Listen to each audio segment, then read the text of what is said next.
Armando Maradona.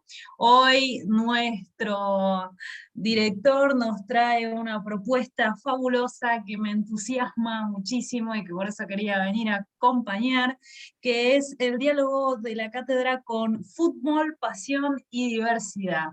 Así que bueno, yo como hincha de Boca tengo grandes expectativas, porque el equipo masculino ahí anduvo, pero el femenino estamos a 10 puntos. Así que, querido Martín, la cancha es tuya. Convídanos con tus invitados, por favor. Bueno, muchas gracias Estefanía, gracias a todas, a todos, bienvenidas, bienvenidos. Como dijo Estefanía, el tema de hoy es fútbol, diversidad y pasión. La idea de la Cátedra de Cultura Popular Diego Armando Maradona es justamente conversar temas de la cultura popular con distintos expertos y activistas. El día de hoy nos visita Nehemías Sach, que es investigador y comunicador social, la profesora Lorena Verdula, que es la primera mujer directora técnica de fútbol argentino, el doctor Daniel Zielinski, que es director técnico y coordinador de fútbol femenino del Club Vélez Sarsfield, y Erika Trejo, que es periodista y jugadora de fútbol. Es más, te corregí, pusiste, Erika, periodista deportivo, y yo te lo pasé al femenino, así que cuando lea tu presentación lo cambié de género. Así que, bueno, vamos a arrancar con Nehemías Sach. Vamos a leer brevemente para conocerlo, perdón. Es licenciado en Comunicación Social por la Universidad Nacional de La Matanza, fue becario Fulbright por el Ministerio de Educación para el programa intercultural en 2017, becario para el modelo de la OEA en 2018 y actualmente coordina el área de comunicación y prensa y Secretaría de Desarrollo Social del municipio de La Matanza. Es exjugador de fútbol profesional y Nehemías fue invitado porque escribió una nota en una revista universitaria sobre fútbol de potrero, que es el tema con el cual lo convocamos. Bienvenidos, Nehemías. Hola, buenas tardes. Bueno, el profesor Martín Biagini ya hizo una breve introducción. Les cuento que soy licenciado en Comunicación Social por la Universidad Nacional de La Matanza, becado 2 veces en Estados Unidos, una por la Comisión Fulbright, para estudiar en la Universidad de Texas en Austin, la segunda para representar a mi universidad en en un modelo de la Organización de Estados Americanos. Bueno, y como bien decía Martín,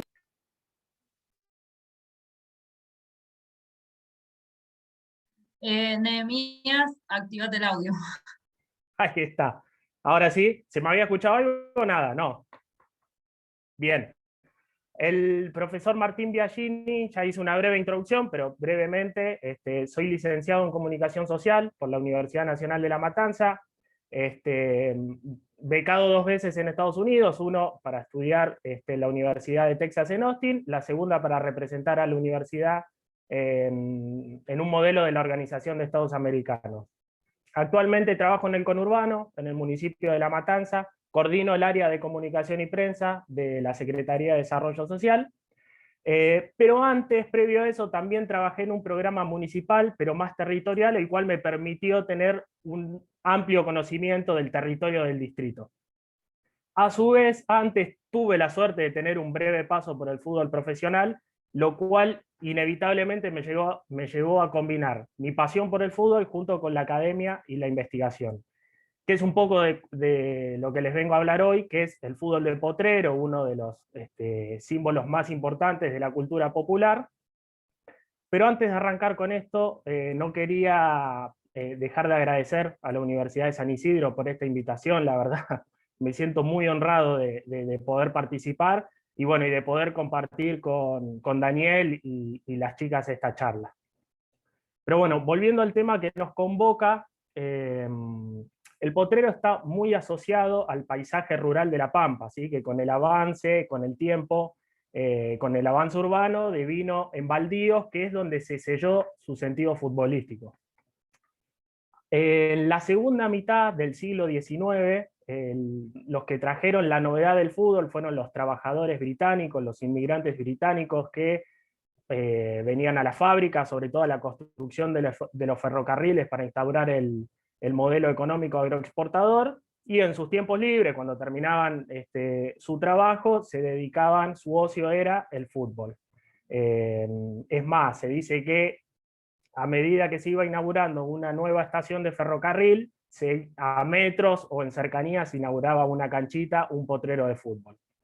El deporte de a poco se fue popularizando, llega a conocimiento de los criollos, comienzan a practicarlo, y acá me detengo porque en mi discurso, si notan, dije trabajadores ingleses, criollos. Desde un principio el fútbol fue un deporte y un juego exclusivamente de hombres. Quizás después las compañeras o Daniel pueden ahondar un poco más en este tema, pero en sus comienzos, recién este último tiempo, se abrió el juego.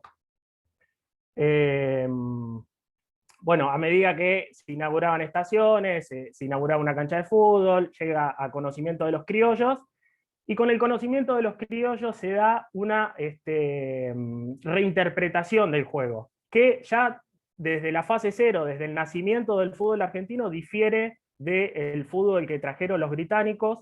¿Por qué difiere? Porque el potrero es lo que le da la identidad nacional al fútbol argentino, que es la gambeta. La gambeta, alejado de la coordinación y el mecanicismo británico en cuanto al juego, la gambeta es lo que le da al jugador la espontaneidad y la creatividad que va en otra vía a la coordinación en el juego. Por esto es que afirmamos que el potrero es el padre, la madre del fútbol argentino, por esta vinculación directa que tiene el potrero con la gambeta. ¿Y qué es la gambeta? Es salir airoso de un amontonamiento de jugadores. Y las características del potrero,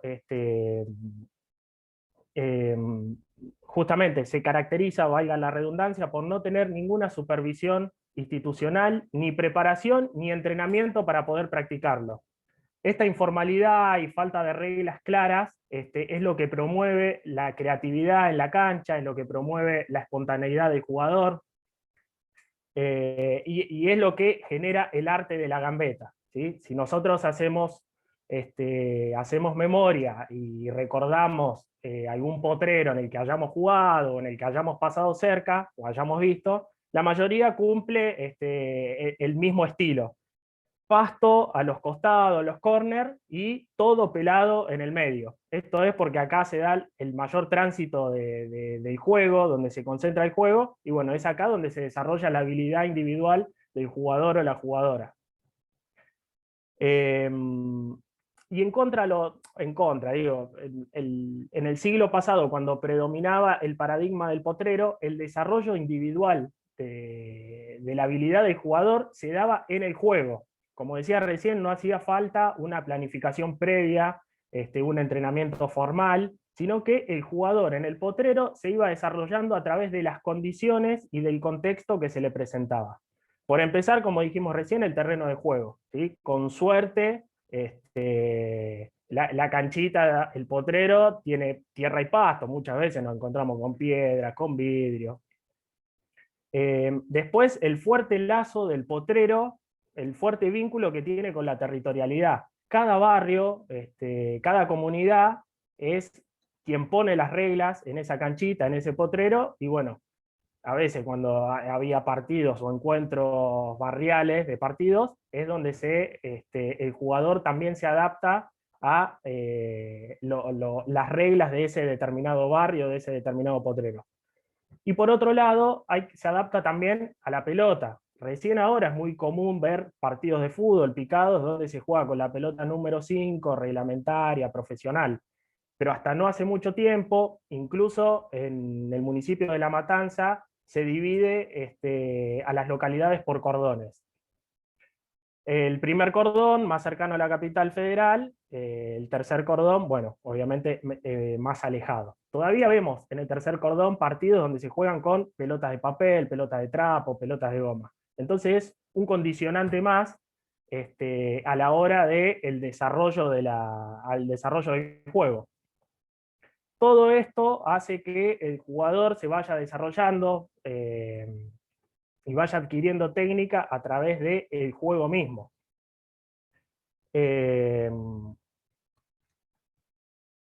Además, hay que recordar con esto que decía de la adaptación del terreno, que el fútbol siempre ha sido un deporte, un juego de la clase trabajadora, de las clases populares, y bastardeada por las élites sociales. Y justamente tiene que ver con esto de la facilidad de poder jugarlo, no se necesitan demasiados elementos o recursos.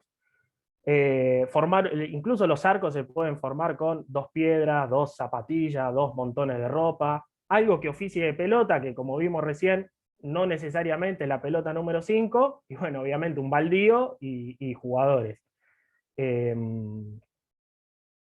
Todo esto es lo que promueve el desarrollo y la técnica en el barrio. Incluso cuando se da el juego, el fútbol argentino, sobre todo en el siglo pasado, se fue desarrollando bajo esta premisa de el desorden colectivo, en contraposición a la idea inglesa de juego, primaba la gambeta por sobre la coordinación. Incluso las asociaciones entre jugadores en el potrero son improvisadas. Ese es el famoso corren todos atrás de la pelota, y bueno, si todos corren atrás de la pelota, seguramente el que salga airoso es el jugador más hábil. Pero este estilo de juego o el potrero mismo, el paradigma del potrero, está en crisis en este último tiempo, por muchas razones, pero hay 2 claves que son, por un lado, la privatización del espacio público, ¿sí? El feroz avance capitalista sobre el espacio público, sobre todo en las grandes ciudades, y por otro lado es la mercantilización de algunos símbolos populares, que es donde se da una lucha de sentido en cuanto a la identidad del juego. En cuanto al primer punto, imaginemos que en las ciudades es cada vez más difícil encontrar un espacio público, un baldío donde poder practicar. Incluso vivimos en una lógica nos encontramos con una lógica de plazas enrejadas, donde el espacio público, ese lugar para poder recrearse libremente, hoy está reconfigurado. Ya no se puede, de hecho, si queremos ir a una plaza a jugar al fútbol, como en los potreros, no se puede. Donde algunos ven posibles espacios de recreación en el espacio público, otros ven jugosos negocios inmobiliarios.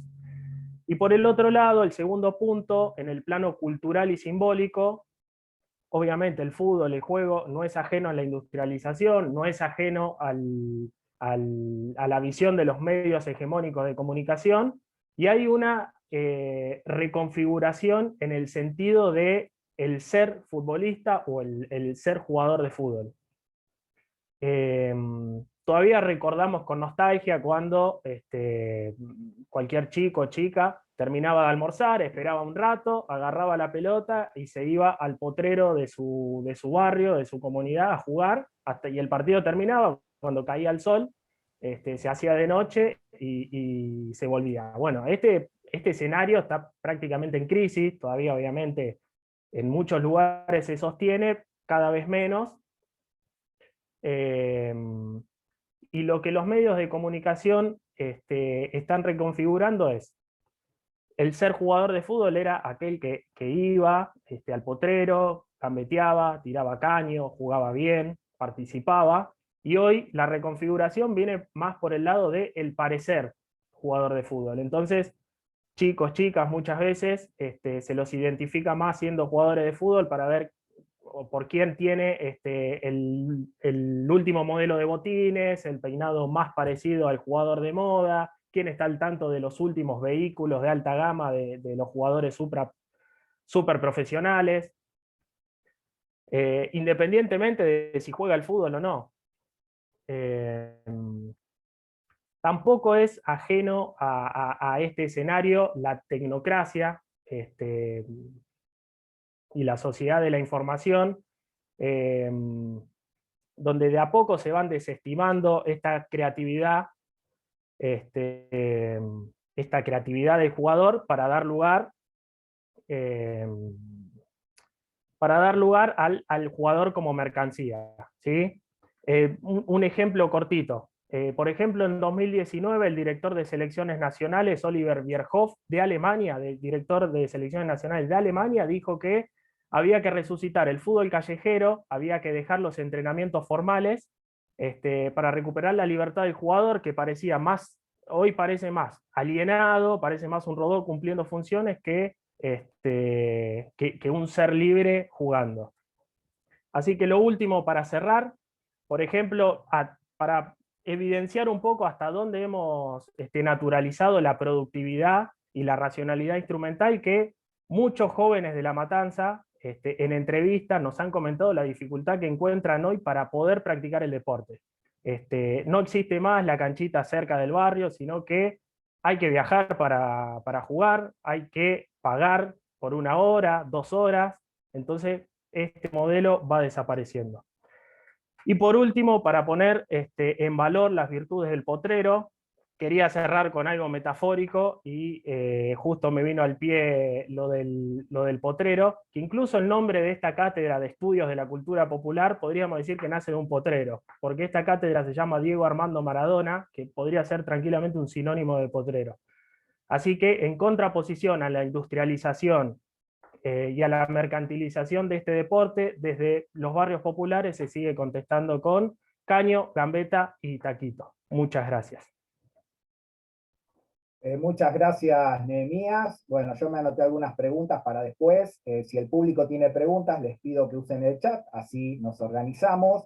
Pasamos entonces a la profesora Lorena Verdula, es la primera mujer DT de fútbol argentino, es directora técnica, es profesora en educación física, fue directora del equipo femenino del Club Estudiantes de La Plata, es activista y promotora de la igualdad de derechos de las mujeres en el deporte, actualmente es director técnica de la selección de fútbol femenino de la Universidad Nacional de La Plata. Lorena. Bueno, buenas tardes. Gracias, Martín, pero bueno, voy a empezar al revés. No soy la actual directora técnica. En mi ridículo vitae, allá por el año 2013, después de haber estado fundando la escuela de fútbol y después la primera división en Estudiantes de La Plata con el profe Córdoba, allá por 1997, luego pasé por el Instituto de Educación Física de la Universidad Nacional de La Plata y el municipio abriendo otras escuelas, y en el 2013 ya me llamaron para estar de directora técnica de la selección, ¿sí?, de la UNLP, que fue el primer año que participamos en torneos. Y unos añitos antes ya estaba con la escuela de fútbol femenino en el municipio de Berisso.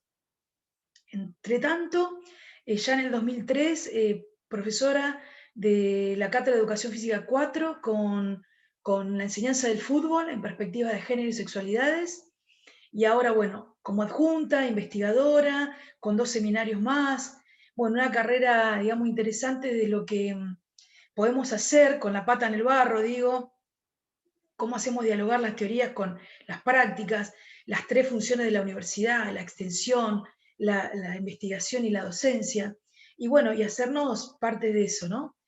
Y otra cosa, soy la primera directora técnica, pero en el año 2019, cuando nos juntamos las directoras técnicas en el primer congreso de ATFA, Asociación de Técnicos de Fútbol Argentino, encontré una compañera en La Pampa, Analía Acevedo, que también se había recibido, así que, y también profe de educación física. Así que bueno, esto que nosotros nos hacían creer que éramos islas, bueno, nos juntamos y armamos un continente. Y bueno, y en este devenir, en la actualidad, bueno, sigo en la facultad, por supuesto, ya soy representante, digamos, no hegemónica de Mara Gómez. Y en esto de ser representante no hegemónica tiene que ver con desnaturalizar, de construir, esto de pensar que cuando estamos detrás de un jugador o una jugadora es para contar las costillas y ver cuánto dinero le sacamos, y subvirtiendo esto en este concepto de deshumanizado, capitalista, como nombraba hoy el compañero, pensar cómo hacemos para garantizarles los derechos a las y les jugadores y jugadoras de fútbol. Y en realidad los derechos humanos en el deporte y lo que es la educación física. Y pensaba la importancia del potrero en esto de la motricidad libre, de una motricidad construida. Escuchaba que, bueno, recientemente el fútbol a nivel mundial existe con la Primera Guerra, y donde los varones se fueron a pelear y las mujeres incluso quedaban en las fábricas en la construcción de los armamentos, ¿no? De las municiones. Y en esos lunches, esos almuerzos, los dueños de la fábrica las observaron jugar al fútbol, y a uno de ellos se le ocurrió, ¿por qué no hacer un partido y recaudar dinero? Un poco así viene esa construcción histórica. Y aquí en la Argentina ya podemos pensar en 1940 y 40 largo, donde Eva Perón, ¿sí? No solamente fomentó el deporte a nivel niñeces, sino que también fomentó el deporte en las mujeres, como el básquet, bueno, el fútbol, que era tradicionalmente para los varones. Estoy viendo una pantalla violeta ahí, Laura Prada, por lo menos poné tu cara. Bueno, ¿serás algo de Ana Prada, gran cantante uruguaya? Bueno, y pensaba cómo la responsabilidad que vamos teniendo en nuestros roles, ¿no? Como directora técnica, romper el estereotipo del varón hegemónico jugador de fútbol. Cuando quiero ir a estudiar, me encuentro con que el director de la escuela de Subeldía me dice, el director no, el secretario, patriarcado futbolista, ¿no? Había un secretario, paradójicamente. Entonces dice, no, tenés que ser varón y haber jugado al fútbol. Y yo tenía 21 o 22 años. Y yo me miro y le digo, mirá, no soy ni varón, ni el fútbol femenino, le digo, existe, ni el profesional. Bueno, entonces no vas a poder. La verdad que con mucha bronca me voy de ahí llorando, y me acuerdo que a las 2 3 cuadras estaba la escuela de Pedernera, de directores técnicos. Bueno, me encontré con Carlos Figueroa y me dice, uy, ¿por qué vos querés ser directora técnica? Le digo, ¿por qué no puedo ser directora técnica? Bueno, discusiones van, discusiones vienen. Muy empáticamente, Carlos Figueroa dice, bueno, te vamos a acompañar. Pero ¿cuál es la paradoja de esto? Que cuando me entregan el título yo tenía 23 años o 24. Y decía que hasta los 35 años no podía ejercer como directora técnica. Bueno, esto se debe a que los varones, que eran los que hacían el fútbol profesional, se retiraban más o menos a esa edad. Entonces, bueno, ahí vemos cómo el patriarcado ha instalado relaciones desiguales y de poder, donde las mujeres siempre tuvimos que ir pidiendo permiso. Hoy, por ejemplo, una técnica cobra 20.000 pesos de primera división, algunas no cobran nada, algún varón cobra un poquito más, y ya el compañero, colega me va a decir, el de Vélez, si tiene suerte de que le paguen un poco más. Pero bueno, se ven esta desigualdad, ni hablar con lo que es las primeras divisiones o popes. La verdad, soy de Boca, pero tengo que felicitar a Gallardo como colega, porque realmente ha construido un equipo humano para poder lograr esos resultados, ¿no? Y bueno, y atendiendo un poco esto de la dirección técnica por un lado, de profe de educación física, bueno, digo, ¿cuál es el problema que hemos tenido históricamente? Haber comprado la binarización de la motricidad y pensar a la motricidad como un movimiento aislado. Tenemos que empezar a pensar la corporeidad, ¿sí? La subjetividad de la motricidad, que no solamente se manifiesta en una corporalidad, en el músculo, la materia, ¿sí? Y a partir de ahí poder pensar que la identidad y la motricidad construyen una corporeidad que me deja ser quien quiero ser. Y ahí yo me puedo permitir pensarme, ya no solamente con las funciones universitarias y de directora técnica, sino en esto de una representante no hegemónica, en tanto cumplir los derechos humanos, ¿sí? La accesibilidad a los deportes, porque tenemos las leyes, por ejemplo, tenemos la ley provincial 15.010, que es la de identidad de género aplicada en el deporte, tenemos la ley Micaela, ¿sí? En el deporte, tenemos la ley de identidad de género, y que no es menor, porque la ley de identidad de género no es solamente para las identidades trans o el colectivo LGTBQ, tiene que ver con que estamos como humanidad haciendo mucha agua, y no tenemos empatía, y nos ha ganado el paradigma biologicista, donde medimos todo a través de la biología pragmática, donde se supone que la testosterona me va a dar más fuerza y el estrógeno me va a dar otro tipo de características, no solamente corporales, sino subjetivas. Poder pensar cómo la educación física, desbinarizando la motricidad, puede construir otros tipos de cuerpos y otros tipos de corporeidades, donde la identidad se construya del deseo y del placer, y que podamos imaginarnos en nuestras clases, no solamente universitarias, sino en la familia, en el club, una trabita, un trabito, que no me tenga que dar cuenta mi jugador o jugadora si es gay, si es lesbiana, si es bisexual. Bueno, ¿cómo venimos a deconstruir una sociedad que binariamente nos ha cerrado, ¿sí?, racionalmente, en estas dos baldosas que dice Gaby Mancilla, mamá de la primera niña trans con DNI, que es lo que caracteriza al varón, lo que caracteriza a la mujer? En ese binomio sexo-género, que si es varón va a ser masculino y va a tener que ser padre, y si es mujer va a tener que ser femenina y va a tener que maternar, y como mandatos sociales. Y cuando aparece esto de repensarnos en la diversidad, nos damos cuenta que hasta nosotros mismos vamos por el medio. Yo cuando me veo dirigiendo un partido, dando una charla muy vehemente, digo, ¿qué mujer masculina? Bueno, pero ¿es para etiquetar o es para comprender que todos, todas y todes tenemos las mismas posibilidades desde los derechos a ser quienes somos? Cuando yo compro una corporeidad asumida desde mí, me pueden decir masculina o me pueden decir machona, y la voy a poder abrazar porque no paso por la etiqueta. Pero muchas veces necesitamos los conceptos para poder comprender.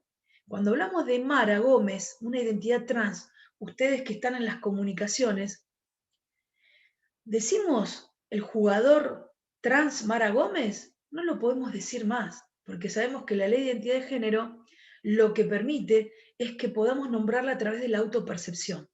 Entonces ya vamos achicando los márgenes y vamos achicando este grado de violencia y de odio, ¿no? Porque en este respeto, ¿no?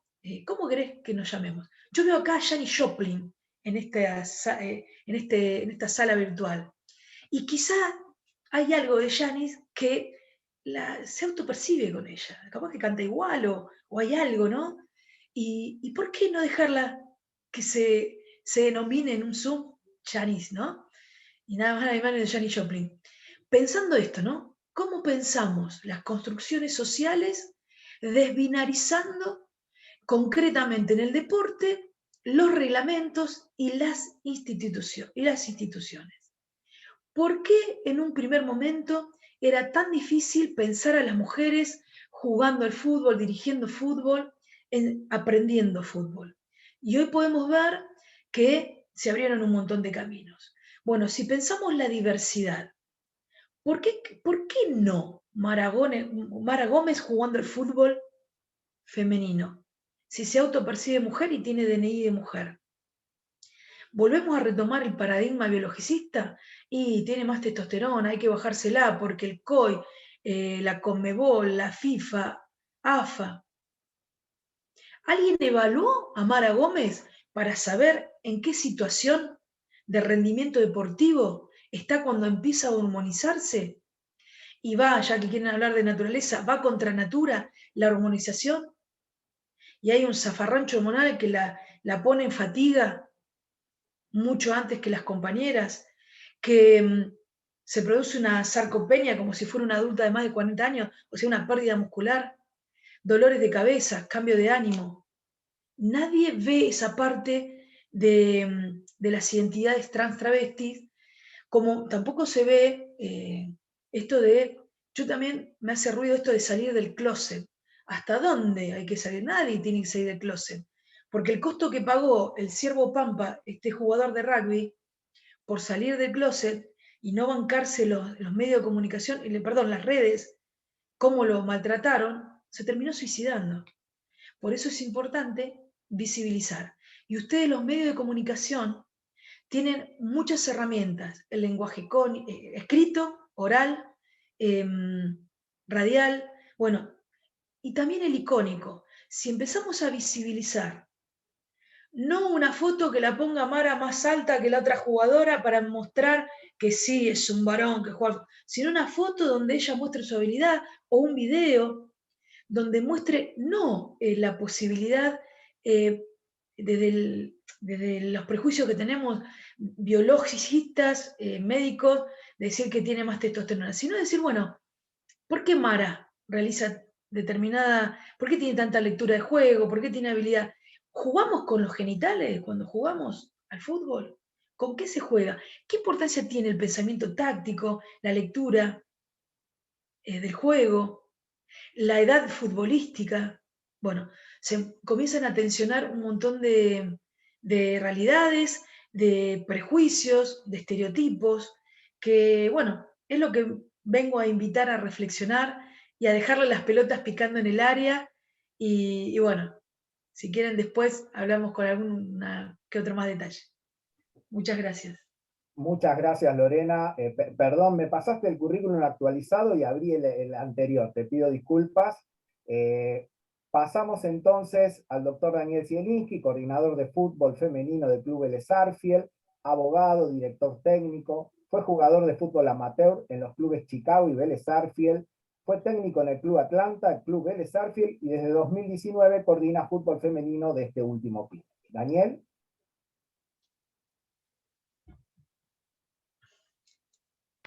Listo. Bueno, muchas gracias por la invitación. También para mí es un honor participar de esta charla. Me gustó la palabra que usó el profe Biagini, conversatorio. Voy a tomar esa palabra que me gustó. Cuando recibo esta invitación se me ocurrió contar un poquito, por el título que tenía, Fútbol, Pasión, Diversidad, contar un poquito lo que para mí representa el fútbol. Hoy actualmente con el femenino, pero la verdad que mis primeros recuerdos de muy chiquitito es siempre con la pelota. Otro juguete no me llamaba la atención. Nací en una familia donde mi padre jugaba al fútbol profesionalmente, y cuando yo tendría entre 3 y 5 eran los últimos años de él jugando profesionalmente, acá en Argentina. Después tuvo un año en Colombia, digamos. Pero tengo ese recuerdo de que el domingo, porque se jugaba los domingos, si se ganaba, si papá ganaba, era bárbaro. Pero si perdía, no había ni radio en casa. Era silencio total. Hasta que después transcurría la semana. O sea, a ese nivel me quedó grabado el fútbol en mi vida, digamos. Después de esto de gustarme el fútbol, intento jugar en la primaria, en la escuela, en cada rincón de la escuela que podía. Uno intenta, en aquella época, yendo un poco lo que decía Nemía, me trajo muchos recuerdos, siempre había alguien en el barrio que tenía una relación con algún club para que uno fuera a probarse. Le llamaban delegados, gente que tenía ganas, tiempo y le gustaba el fútbol, y sin esperar nada a cambio, como después se hizo muy de moda la representación, pero en esa época sin esperar nada a cambio, te conseguían una prueba en algún club. No existía como hoy el fútbol infantil. Uno iba a algún club cuando tendría 13 o 14 años para formar parte, si tenía suerte de formar parte de la 9ª división. Fue el caso que me tocó casualmente ingresar en esa edad de 13 y 14 años en Vélez Sarsfield. Y después cuando uno ingresa, tiene ese sueño de dedicarse a esto. No me tocó, como la gran mayoría. Son muy poquitos los que tienen, después de todo ese transcurso de infantiles, inferiores y juveniles, jugar en primera. Algo me faltó, talento, condiciones, perseverancia, vaya uno a saber. Pero el fútbol fue siempre muy dentro mío, con muchas ganas. Esto hace que después, uno en el secundario, se recibe en el secundario, trata de buscar un empleo, pero siempre me dio vuelta en la cabeza volver a tener relación con el fútbol. Ya más grande, ¿qué me quedaba? Tratar de hacer el curso de entrenador nacional de fútbol. Así es el título, entrenador nacional de fútbol. Y a uno le dicen que, bueno, con ese curso de 2 años, ahora creo que son 3, uno podría hasta llegar a tener la chance de dirigir la selección, cosa que uno, bueno, más joven vuela y piensa dirigir primera, cosa muy difícil para uno como en mi caso, que no llegó a ser profesional. Entonces, bueno, se me ocurre perfeccionarme y estar muy atento en la formación de jugador de fútbol infantil, juvenil. Esto hace que vaya como todos, escuelita de barrio, clubes de fútbol del ascenso. Mi primer club hoy del ascenso fue Atlanta. En Villa Madero hay un predio de Atlanta donde trabajamos con los chiquitos. Me acuerdo mis primeros chiquitos, 87, el año de nacimiento, ahora ya son gente muy grande, digamos. Y esto hace que, bueno, que continúe en esa búsqueda por mejorar y cambiar de club y buscar otra cosa, habiendo sido jugador amateur de Vélez. También tuve un año en Chicago, pero en Vélez tuve mucho más tiempo. Presento una carpeta y se me da la posibilidad, hace como en el 2000, 2001, de formar parte de Vélez. Como todo ingreso, era bueno, en un lugar divino que tiene Vélez Sarsfield, que se llama la Villa Olímpica, formar una escuela de fútbol. Con la idea casi de fútbol recreativo. No era muy esencial la condición del jugador. Solo le pedía al club que fueran socios, ordenarlos por la edad, como uno siempre se estila por la categoría. Después tuve la chance, trabajando, de pasar a formar parte de director técnico de los planteles de fútbol infantil, digamos, siempre con eso, con varones y con la formación y tratando de mejorar al jugador infantil que venía del baby fútbol, y después lo entregábamos, digamos, a lo que sería fútbol juvenil. Después me pasa que después de mucho tiempo, casi 20 años, en diciembre del 2019, el club me ofrece coordinar el fútbol femenino. Yo cuando me entero que Vélez va a ingresar en el femenino, fines del 18, principios del 19, me intereso igual, entro a la página del club, quiero ver qué es el femenino. Me parecía lógico que si había vóley de chicas, básquet de chicas, ¿por qué no iba a haber fútbol femenino? Me parecía demasiado tarde que estuviera recién ahora, cuando otros clubes hace más de 20 años que participan. Recién escuchaba a la profe, daba datos del 97, bueno. Pero en el caso mío, después de tanto tiempo de formar siempre juveniles varones, se da esta chance. Pero previa a esta chance, 3 meses antes, me interesó e iba a haber partidos de lo que era el fútbol femenino de Vélez. El club le pareció que después de tanta experiencia podía lograr mejorar o formar a las chicas. Y aquí voy, bueno, ¿dónde estoy? ¿Qué es el femenino en Vélez? ¿Qué es el femenino mundial? ¿Qué es el femenino en Sudamérica? Trato de investigar un poquito. Veo que Estados Unidos, campeón del mundo 4 veces. ¿Qué hace? Bueno, dentro de las escuelas para las chicas, a las nenas, de 4 o 5 años, en las escuelas hacen fútbol. Entonces, no es algo ilógico que de golpe sea 4 veces campeón del mundo. En Sudamérica, Argentina está más o menos posicionada, Brasil saca mucha ventaja, Colombia, Chile están parecidos a Argentina. ¿Qué pasa en Argentina? Veo clubes como Boca River, hace 30 años que juegan al fútbol femenino, Vélez recién tiene 2 años, todo para juntar un poco de información, enterarme qué es el femenino hoy en la Argentina, tiene 3 categorías, A, B y C, y de golpe me encuentro con esto. El club ya participa de los torneos de la B, porque ascendió, y de la reserva, pero no hay una base atrás de eso. Y siempre cuando yo, digamos, cuando acepté este desafío, pensé en lo otro.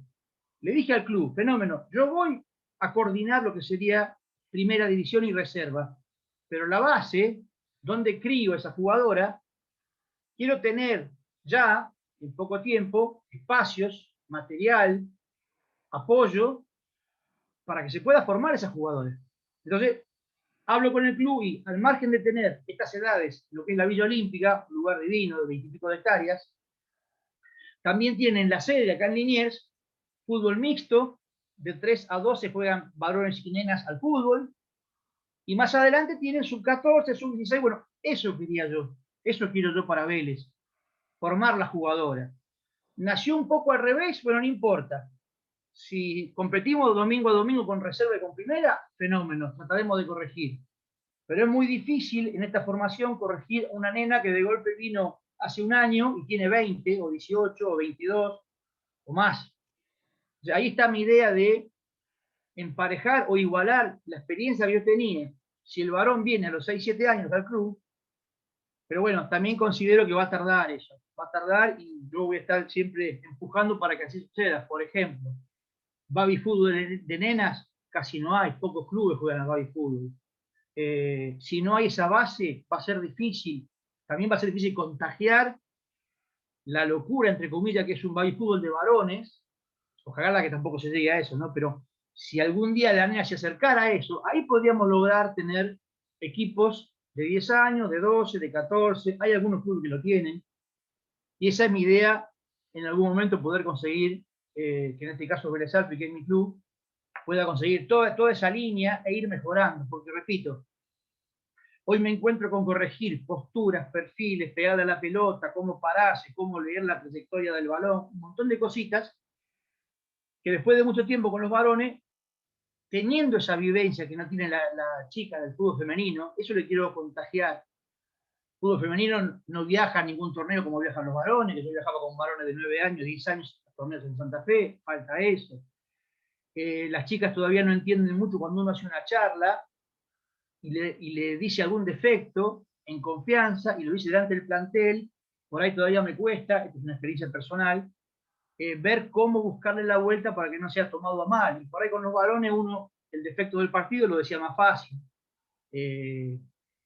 Quiero trasladar esa experiencia al fútbol femenino, ojalá lo pueda conseguir, y tengo las herramientas de la experiencia, pero siempre con varones. Voy también aprendiendo en este tratamiento con las chicas, de mejorar un poco el habla, digamos, pero también les digo que muchas veces en la confianza de un vestuario surge un defecto, se repite ese defecto, ese error, y bueno, y hay que plantearlo, para que no se confunda también con no decirlo, digamos, de frente. Bueno, esa es un poco mi idea. Quiero ir de vuelta a lo que decía recién el profe Nemías. Todavía me sigue pasando que si aparece alguna chica, uno tiene la costumbre de decir, esta tiene un potrero bárbaro, por la condición que trae, porque falta corregirla, pero tiene un montón de otras condiciones que eso no se enseñan ni al varón ni a la chica en este caso. Pero esa es un poco mi idea del fútbol, mi gana es porque mejore todo. Estoy muy contento con las chicas, la respuesta que tengo es divina. Las chicas no tienen el sueño del varón que decía, trabajo un par de años, gano mucha plata, vivo de esto. La chica tiene su trabajo, son mamás, crían familia, y encima vienen a entrenar con nosotros 2 horas por día, a jugar el partido, con un montón de cosas que tienen atrás que el varón no tiene, y el varón también lo hace porque ve en un futuro una parte económica que la chica hoy no lo ve. Ojalá las más jóvenes que tenemos algún día puedan vivir de esto, y ojalá fuera así, o salen temas como chicas que van a jugar a Europa, me encantaría. Pero hoy también le reconozco que nos falta, digamos, que en cada club tengan ese lugar las chicas, darle el espacio, elementos como pelota, pecheras, mayor horario en las canchas, bueno, un montón de cositas que hacen que el fútbol, cuando yo a veces escucho que dice profesionalizado, no, más o menos profesionalizado. Yo me encuentro con compañeros que tienen un club y por ahí me dicen que entrenan a última hora de la noche en una plaza, o sea, faltan cositas para que el fútbol femenino logre el respeto que se merece. Y después a través de eso vendrá, ojalá, que las chicas puedan vivir de eso y dedicarse de lleno a lo que les gusta. Siempre pensé que no tenía por qué no ser así, en la igualdad de género para practicar el deporte que les guste. Todavía va a costar, y soy realista. Todavía hay mucho machismo, todavía cuesta. Tengo compañeros de mi edad que me dicen, no, pero la piba, ¿para qué? Bueno, cuesta todavía cambiar eso. Algunos lo dicen en chiste, otros lo dicen muy en serio, pero repito, me toca estar hoy en Vélez coordinando el fútbol de primera y de reserva, y bueno, acá está Erika presente para que después lo va a decir.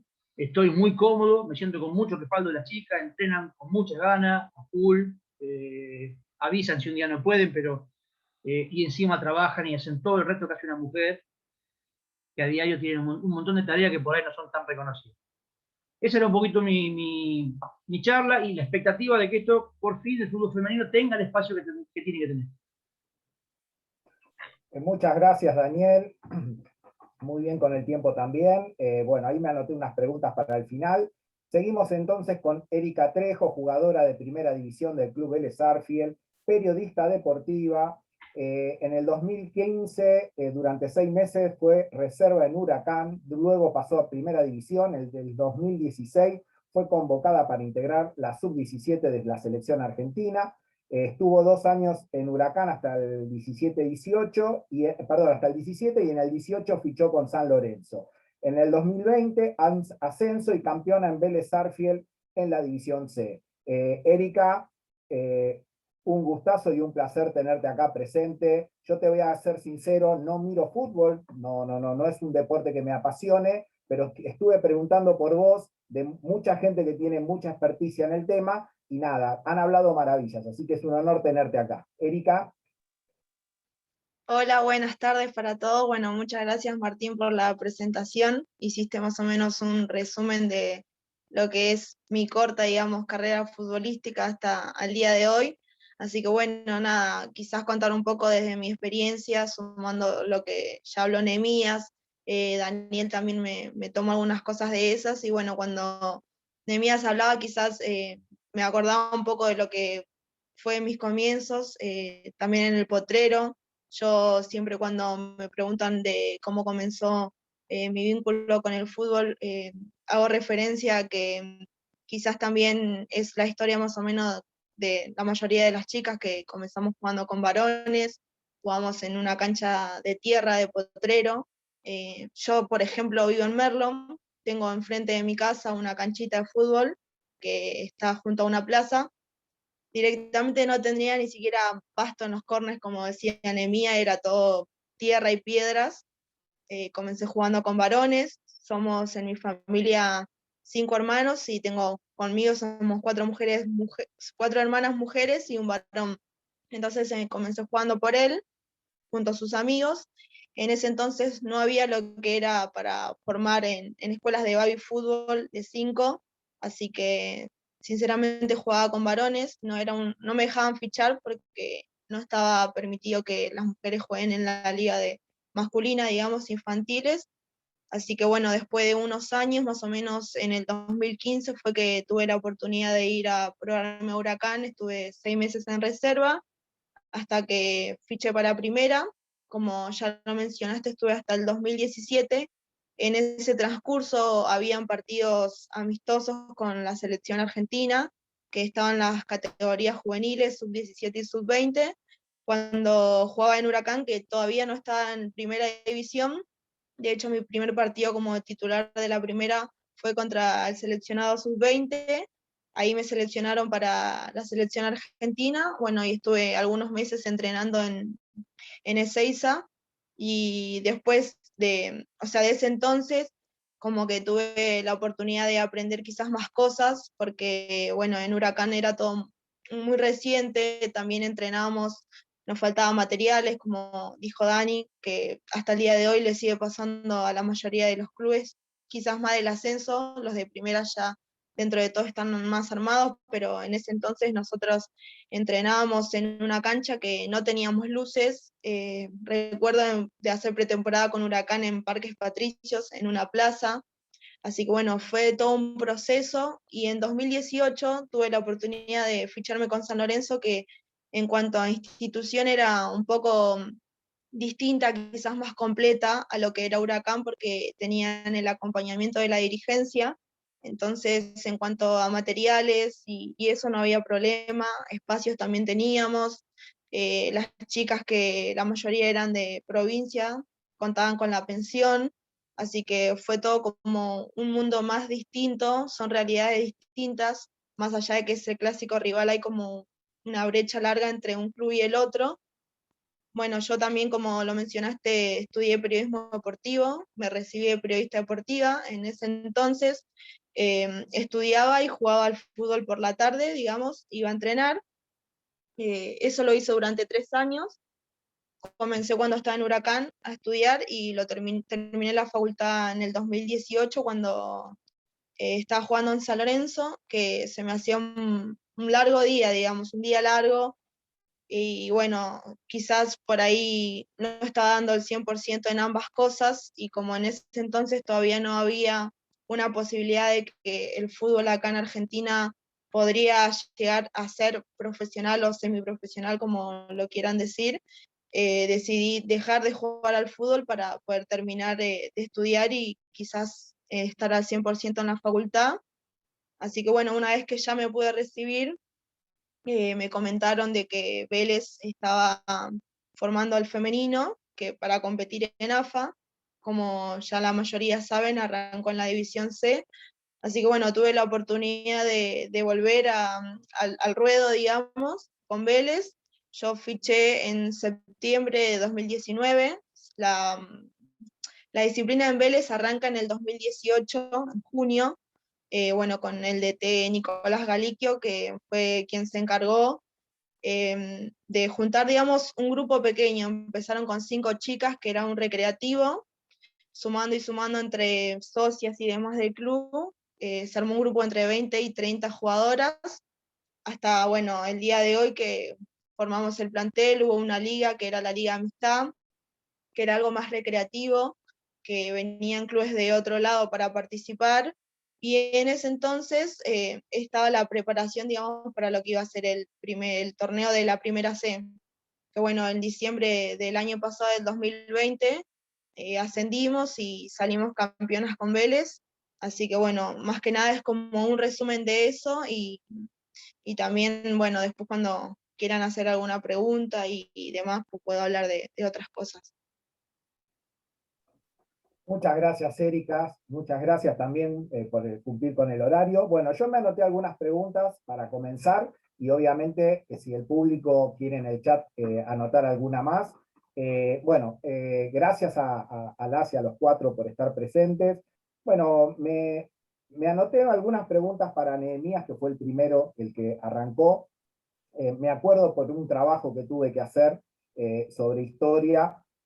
Abordé el tema del primer equipo, la primera selección nacional de fútbol argentino, y el origen de esos jugadores que venían de ese potrero, porque todavía ese proceso de profesionalización no existía. Me anoté también el comentario de Daniel, de cuando dice que en Estados Unidos en las escuelas se enseña fútbol a las chicas, o es una opción por lo menos desde muy chicas, y me acordaba de mi infancia. Y acá tenemos una profe de educación física, a Lorena, que las mujeres hacían handball y los varones fútbol, y era una cuestión, digamos, ya totalmente establecida. Y tengo una pregunta para arrancar. Hace muy pocos años se declaró como deporte olímpico el breakdance, que hasta cierto momento fue un baile callejero de suburbio, y hoy está considerado un deporte, y es un deporte mixto porque lo bailan tanto mujeres y varones. Entonces mi primera pregunta es, ¿se podría llegar a pensar no en un fútbol femenino, sino en un fútbol universal para el que lo quiera jugar? O sea, ¿existe esa posibilidad? ¿Puede llegar a suceder en algún momento? Porque, digamos, se habla mucho de la desigualdad y es totalmente, visible, y la desigualdad no es solamente en este deporte, es en un montón de estratos de la vida, pero se puede hablar de llegar a un momento que el fútbol sea un deporte universal, no lo llamemos mixto. No sé quién quiere empezar para responderme.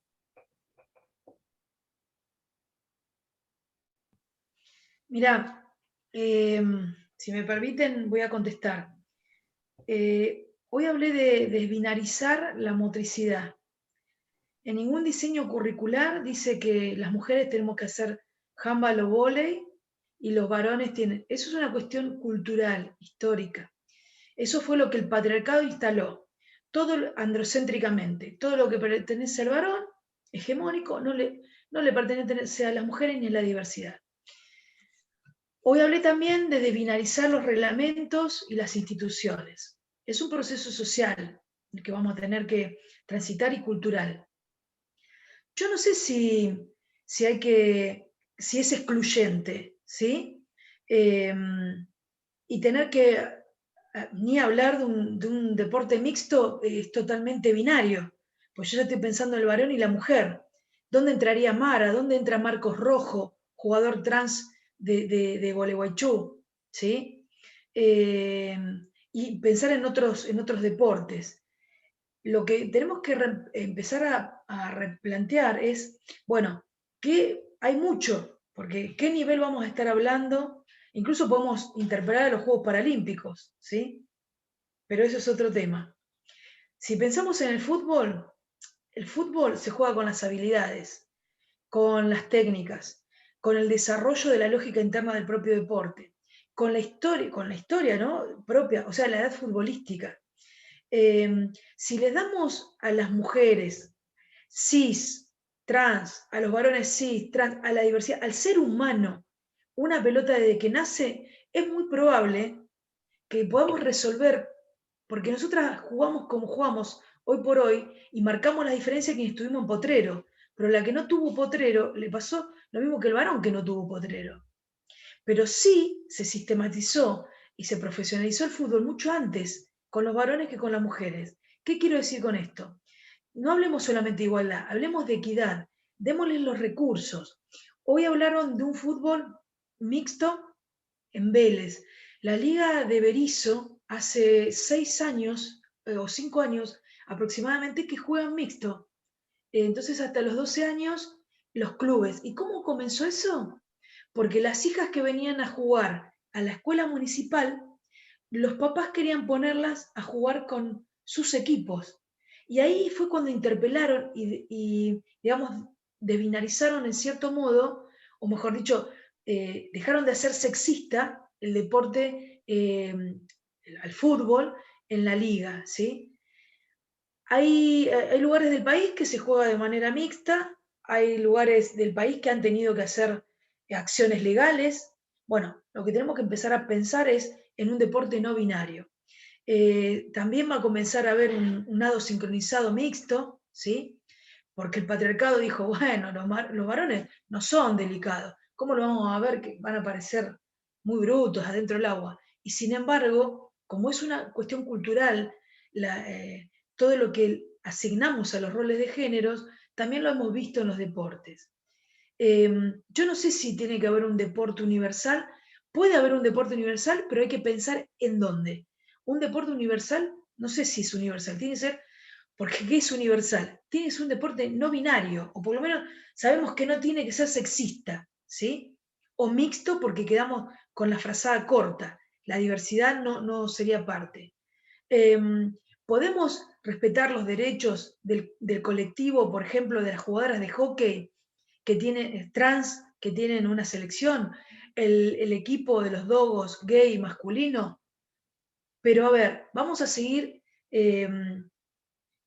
excluyendo o podemos empezar a pensar por qué Mara, si tiene DNI, se autopercibe mujer y no saca ninguna ventaja porque nadie la estudió a la ventaja y la que está en desventaja es ella por todo lo que manifiesta? ¿Por qué no podemos empezar el por qué no? ¿Sí? ¿Por qué no jugar juntos, juntas, juntes? Creo que hay que empezar a dar y garantizar en las pequeñas ciudades un deporte no binario, sea individual o grupal, ver qué pasa en estos años cuando se le da la igualdad de oportunidades en la práctica deportiva a los géneros, a los autos, percepciones, y después creo que dentro de unos años podemos seguir haciendo esta pregunta para ver cuánto de ventaja real había y cuánto de ventaja real había.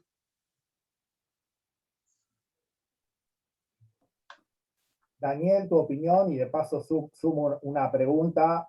Vos hablas desde el Club Vélez Sarsfield, que es donde trabajás, y hablaste también de una diferencia en cuanto a recursos, que bueno, vos estás esperando que en algún momento se equipare. ¿De tu opinión? Yo no sé si una cosa es lo que uno le gustaría que pasara, pero también lo veo, repito lo que dije antes, todavía lo veo muy machista el fútbol y todavía la mirada, por ejemplo, a las chicas de primera les encanta cuando 2 veces por mes hacíamos un partido contra varones, pero yo voy a ser sincero, la verdad que lo hacíamos para aprovecharnos del varón y sus movimientos y cómo poner el cuerpo y un poquito de fuerza. Para que tengan una idea, eran chicas de edad libre, 20, 25, 32, y los varones eran todos de 12. Ya de 13 era demasiada diferencia para que me sirviera. El resultado no importa, se perdía, pero usaban mejor el cuerpo, trataba yo de copiar. O sea, vamos a ser sinceros, trabajo en un club que forma jugadores y esa es mi idea. Tengo otras ideas que ojalá que sucedan, pero también soy realista hoy trato de aprovechar esa lucha por la pelota, ese partido, y sacar alguna ventaja y ver cómo por ejemplo, un defecto que todavía tienen mucho las chicas es ver la trayectoria de la pelota. El varón está más acostumbrado, repito, por lo mismo. Y con eso gano tiempo, que no tuvieron las chicas cuando tuvieron 6 años, 7, 8, 9, que sí tuvo el varón. Si hoy querés formar un equipo competitivo, por ahí tratar de buscar chicas ya coordinadas para ganar tiempo. Por eso digo que yo quiero sembrar en chicas más chiquititas, pero va a tardar en llegar a pasar eso. Hoy, trabajando en un club que te exige estar siempre arriba, ganar, esa es mi visión. Pero también me quedo escuchando muy atento a la profe, porque también veo algo más macro en todo sentido, en que la que le gusta hacer el deporte que lo haga, está en su derecho, y a mí me gusta cuando me enteré que en el club de 3 a 12 hacen fútbol mixto. Más adelante ya no, ya la separan, pero antes no había ni eso. Y también creo que pasó algo parecido, papás que llevaban sus nenas y que hacían 2 horas la nena mientras el hermano jugaba, y se fue dando casi naturalmente. Ojalá pasara eso y pase más rápido, pero también digo, si también veo vóley femenino separado del masculino, básquet femenino, por ahí se va a dar que el fútbol también sigue igual, con masculino y femenino. Yo hoy me aprovecho de la experiencia de los varones para